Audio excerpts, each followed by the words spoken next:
उत्तर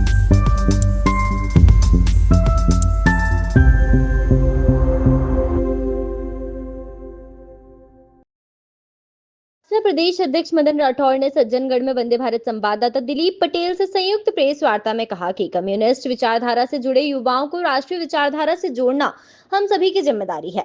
उन्होंने कहा कि विदेशी षड्यंत्र के तहत हिंदुत्व विरोधी भावनाएं फैलाने वाली पार्टी को समाप्त करना जरूरी है। राठौर ने कहा कि प्रत्येक वरिष्ठ भाजपा नेता को एक विधानसभा गोद लेकर युवाओं को सनातन धर्म व राष्ट्रवाद से जोड़ने का कार्य करना होगा। इस दौरान पूर्व मंत्री महेंद्रजीत सिंह मालवीय, पूर्व सांसद कनकमल कटारा, पूंजीलाल गायरी, बीमा डामोर व धन सिंह रावत मौजूद रहे। उन्होंने यह भी स्पष्ट किया कि वक्त संशोधन बिल सभी धर्मों के हित में है, लेकिन उन्होंने यह भी स्पष्ट किया कि वक्फ संशोधन बिल सभी धर्मों के हित में है, लेकिन कुछ नेताओं द्वारा आदिवासी समाज को गुमराह किया जा रहा है।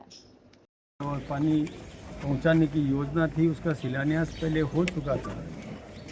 वो शिलान्यास एक जगह हुआ था, लेकिन बाकी काम प्रारंभ नहीं किया पूर्व सरकार ने। तो हमारे जल शक्ति मंत्री जी भी हमारे साथ रहे और उन्होंने वो सब शिलान्यास भी मतलब कार्य प्रारंभ भी करवाए, और ताकि अब जल्दी से जल्दी वो सारी डिक्कियाँ भी बन जाए, पाइपलाइन भी लग जाए, कहीं टनल बननी है टनल बन जाए, पहाड़ को खोद करके टनल बना करके दूसरे क्षेत्रों में पानी पहुंचाने की जो योजना है वो प्रारंभ हो जाए और जनता को राहत मिले, जनता को पेयजल के लिए, इरिगेशन के लिए पानी मिल सके।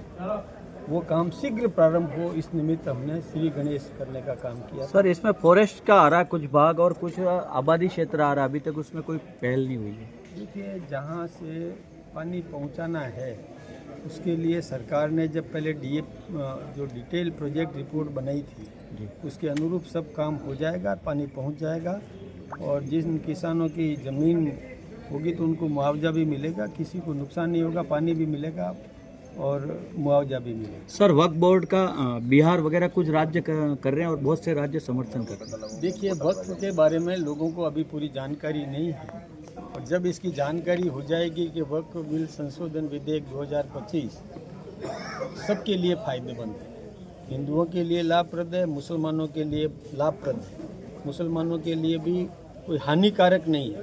अब वो मुस्लिम समझते नहीं हैं, और वही लोग जनता को भ्रमित करके और आगे आए हैं जो वक्त की ज़मीन का फ़ायदा उठा रहे। जब हिंदुस्तान पाकिस्तान बना था तो जो मुसलमान हिंदुस्तान छोड़ करके पाकिस्तान चले गए थे उनकी संपत्ति को वक्फ में दिया गया था कि वो वक्फ यानी अल्लाह को वो ज़मीन सुपुर्द कर दी गई थी, और उस ज़मीन से जो आय होती थी वो पसमानदा मुसलमानों के लिए, जो बिस्ती है, लोहार है, ऐसे मुसलमान जो हैं, जो गरीब मुसलमान हैं, उनके हितों के लिए, उनकी शिक्षा के लिए, उनकी चिकित्सा के लिए, उनके रहन सहन के लिए, उनके उद्धार के लिए, विकास के लिए उस पैसे का उपयोग होना था। लेकिन इस ज़मीन का लाभ कई मठाधीशों ने ले लिया, वो होटलें बना करके और लाभ ले रहे हैं अकेले, और जनता को, कोई गरीब मुसलमान को लाभ उसका मिल नहीं रहा है, तो अब मिलने लगेगा। दूसरा देखिए कि 2006 में सच्चर कमेटी ने, जो कांग्रेस के ज़माने में कमेटी बनी थी, उसने एक आंकलन किया था जिसमें करीबन 4 लाख एकड़ ज़मीन वक्फ की थी, लेकिन 2024 में आंकलन किया तो 8 लाख एकड़ से अधिक ज़मीन वक्फ की हो गई। तब आप कल्पना करो कि जब पहले 4 लाख थी 2006 में, तो अभी ये 4 लाख कैसे बढ़ गई। कौन ऐसा मुस्लिम है जो अपनी संपत्ति को वक्फ में देने की बात कर रहा है? गरीब है मुसलमान। आम मुसलमान के पास तो परिवार को आगे बढ़ाने के लिए भी कोई व्यवस्था नहीं।